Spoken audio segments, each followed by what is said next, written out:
Hello mga katropa, kumusta kayong lahat? At meron akong i-share sa inyo na isang napakahalagang setting sa ating cellphone na karamihan ay hindi pa to alam. So open natin ang settings ng ating mga cellphone.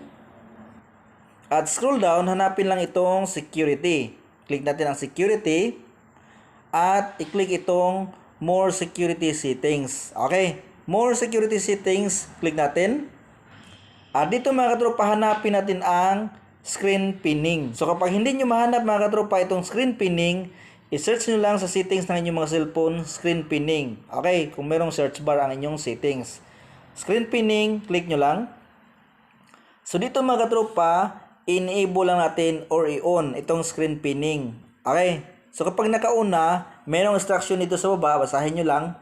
So kapag nakauna yan mga katropa, i-exit na tayo dito. So paano ba ito gamitin mga katropa? So makakatulong to para palaging safe ang ating mga ibang application. Okay, so example, manghiram ang inyong anak at manood ng YouTube. So pindutin mo ang YouTube, pagkatapos kapag na-open na, i-click mo itong resend button. Okay, resend button, click mo lang. Pagkatapos may makikita kang dalawang lines. Okay, 2 lines makikita mo mga katropa, pindutin mo lang. At pindutin mo itong pin. Okay? Pin. Pindutin mo lang. Pagkatapos mga katropa may instruction at i-click mo itong okay. So ang ibig sabihin ng pin mga katropa ay hindi niya magalaw ang ibang application kasi hindi siya maka-exit dito sa YouTube. YouTube lang ang pwede niyang panoorin at hindi niya mapanood ang ibang application, lalo na sa Messenger kung may nag-chat sa'yo, or lalo na sa message kung may nag-message sa'yo.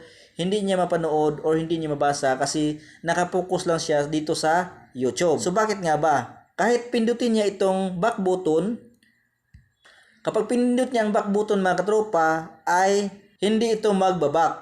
Kahit ang home button, okay? Kahit ang resend button ay walang nangyari. Okay? So dito lang siya sa YouTube pwedeng manood at hindi niya magalaw ang ibang application. Okay? Lalo na sa inyong mga anak, baka mag-order sa TikTok, baka mag-order sa Shopee or Lazada.